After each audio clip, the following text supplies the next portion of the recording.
3, 2, 1.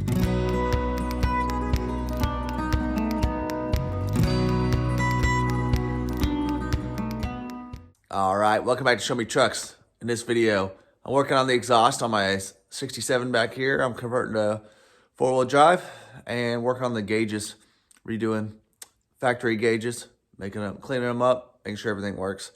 So let's see how it goes. I need to just clean it up. I'm gonna try to clean this silver up and not lose the paint. And then you can tell that oil gauge is sitting in there all crazy. So these aren't that nuts. I will tell you one thing. A good warning is whenever you clean this glass, be real careful when you clean it from the backside because you'll just rub those letters off.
There she is all cleaned up.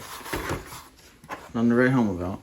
I need to get some sticker goop. I must have put a sticker over the center of that, which is pretty common on these, but I tried to clean up all these edges, but it cleaned up some, but not that great. In the corner, the more you scrub, the more black it gets. So I didn't hit it too much. I was hoping that was something else, but it's just worn out probably from the guy's leg or something. So, pull them all out. Clean them up. And then the back, I just cleaned up the circuit board, threw bulbs in. The one bulb I was curious about was right there, and it apparently the extra wire runs up to your column indicator, telling you which gear you're in, but obviously I'm running a manual, so I don't need that. All right, welcome back. So working in the garage today. It's a nice 41 degrees in here, so let's see what I'm working on. Exhaust for the 67 back here, it just has a small block 350 in it. I like to build my own exhaust, that way I can tuck it up nice. So these manifolds came with the engine. I had to kind of massage these bolts to get them straight enough so that I could go on. And so basically there's a little donut that sits in between that on this piece of pipe. So I'm not running a high horsepower or anything.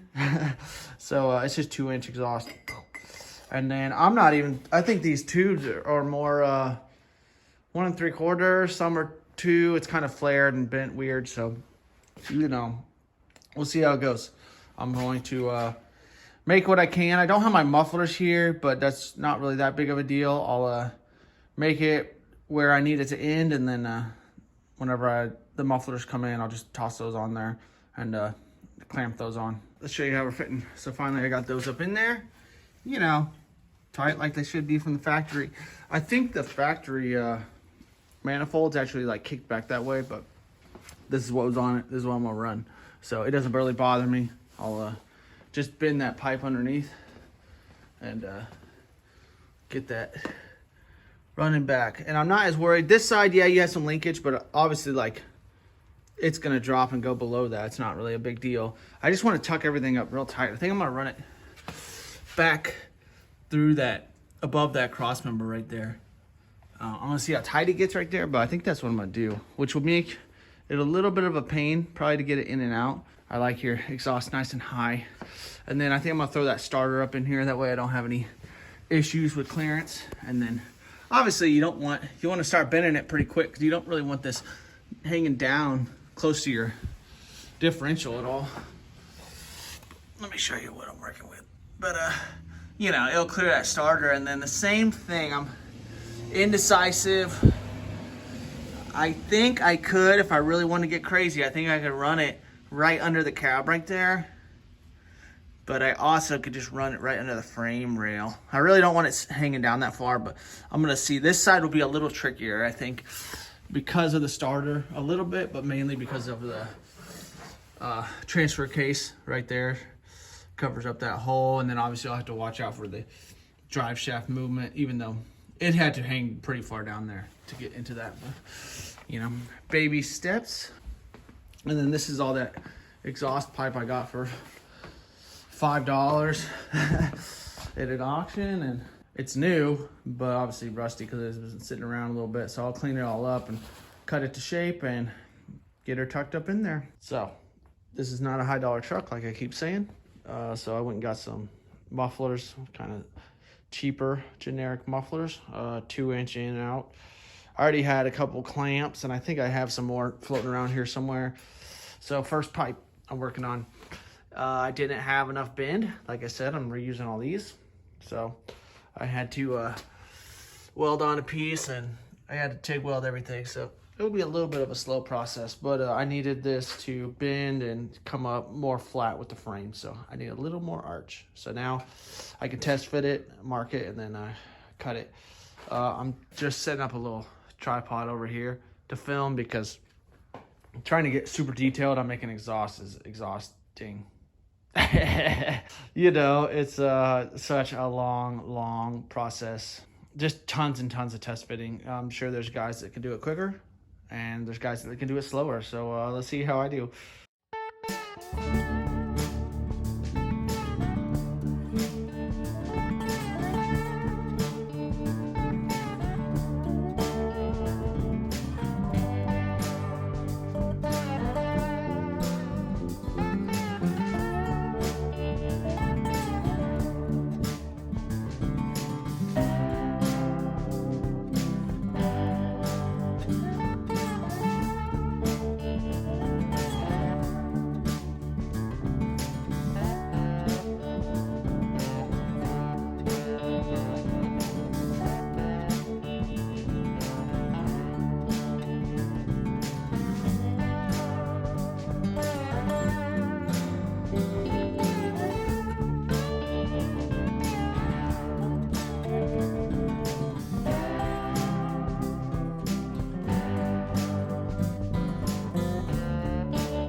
See how fun this is.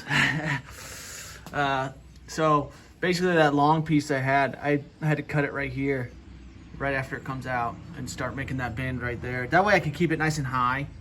And then under here, it's running up under the cab. You know, I got some space in here, but it's a little tight everywhere. So this is about where I gotta be. What it's gonna do now is kind of dip down and run a little bit closer to the bottom of the frame so that it can hit the muffler, because I'm trying to make sure I have space. I don't want that muffler or any exhaust pipes too close to this fuel line to heat up the fuel or anything.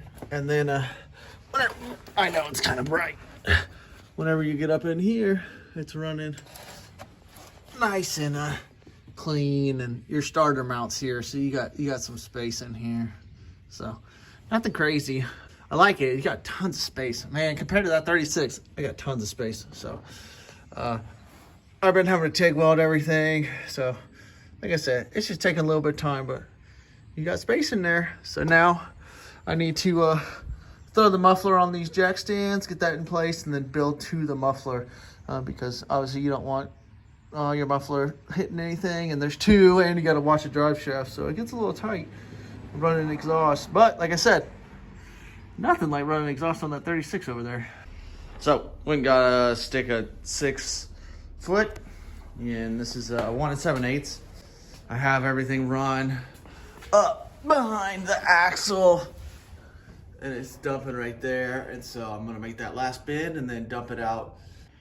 All right, well, trying to wrap up this video, but all this stuff takes forever. Right now I'm kind of making these little hangers. I run these little rubber, vibration isolators on there. I had to kind of mock up how far the trailing hitch is gonna hang down. That way my exhaust doesn't hit. You got some leeway, you know. It is gonna sit a little narrow, but I could bend it all crazy and stupid and have it like underneath the leaf spring hangers and stuff. But to me, like, this will be the easiest to work on. I don't really want all that exhaust hanging over by the leaf springs and dumping out the side. I think that looks dumb too. Yes, I do. I would like it out a little wider, but to me, it's a lot of work that's not really worth it. So there'll be about a 22-inch gap in between it and whatever. And I ran it a little long, obviously.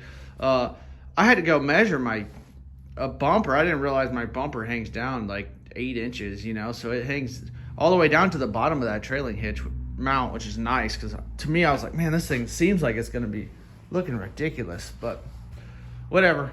Still working on exhaust. Hopefully I can finish this side tomorrow. Thought I was going to finish it today and get most of this side done, but not even close. Another thing that happened the other day, I picked up this radiator with some old parts a while back, and it's apparently, he said it's a good radiator. The only thing that really bummed me out that I didn't notice whenever I was picking it up is how kind of caved in the top is. I don't know. It's hard to pick that up, but the top's dinged in pretty good. And this one has it a little bit, but and then this mount is off. So I bought some solder and torch. I was gonna braze that on, but this guy was trying to get a hood emblem from me for, you know, a 3100, and so I just traded him. His looks nice. It has a little bit of a patch job up here. I didn't realize the width difference. Like, this one is a good 4 inches. Sorry, 4 inches, and this one is 3 inches. So, you know, I know they don't go by inches, but maybe it's a 3-core and a 4-core. I don't really know. So I'm not totally sure. You know, I got it from an older guy. He didn't really tell me if it was from a 3100 or not. So maybe that's from a big truck and that's from a small truck. But so I'll probably use that nicer one, even though it's smaller, unless I go V8 or V8. Like I told you, I've been really into the 6-cylinder lately, but practicality wise, you know, the LS engine really is a better investment, and actually cheaper to get an LS with the training and everything than it is for me to get, you know, a running 6-cylinder, which is nuts. So we'll see. Obviously, I'm not working on that right now, but getting there. I think we're about to go throw the 36 in storage because it hadn't sold yet, and then I'll pull the Suburban in. But my big issue, if I did run an LS engine, is if it has automatic, I would like the trans cooler lines to go into the radiator instead of running a separate cooler. But on the rest for the day. Freezing cold again, so yay. All right, well, we'll wrap up this video. I got one hanger in. I know it's super dark down here and I don't have any lights, but I just made a little mounted that cross member and then welded on some, I think that's 3/8 rod. And then, you know, that helps stabilize it. I gave myself some room in between the shock and it. And then there'll be another mount up here in the front. I just didn't get to it today. And it's Friday, so I won't be getting to it till next week. But that's how it looks. Sits up in here nice, and trailer cross member sits about 1 inch above the exhaust. So those rubber mounts don't move a whole lot. And if I find out it's bouncing off it, I'll change it. But that's what she's looking like. One side done. It's just slow, you know. I knew it was gonna be slow, but I feel like I was even slower this time. And I've been doing a bunch of other stuff too, so if I need an excuse for you guys, I guess. So that's what she looks like underneath the truck. Doesn't hang down too far or anything. Stays up nice and tight. And if you think I'm gonna burn my truck down because it's close to the wood, you know, you all get your own opinion. But I'm either gonna wrap it or put a heat shield on it. That way it doesn't burn the wood up underneath there. So baby steps on the truck, but pretty excited. Get that exhaust done. I need it to be warm so I can paint it eventually, but not even close. And then this is all the exhaust tubing I have left. So this other side should be way quicker because there's not very many bends. I don't have to dodge the transfer case like I had to on the passenger side. Somebody buy this truck so I can get it out of here. I'm trying to get the Suburban in here soon. Thanks for watching. Later.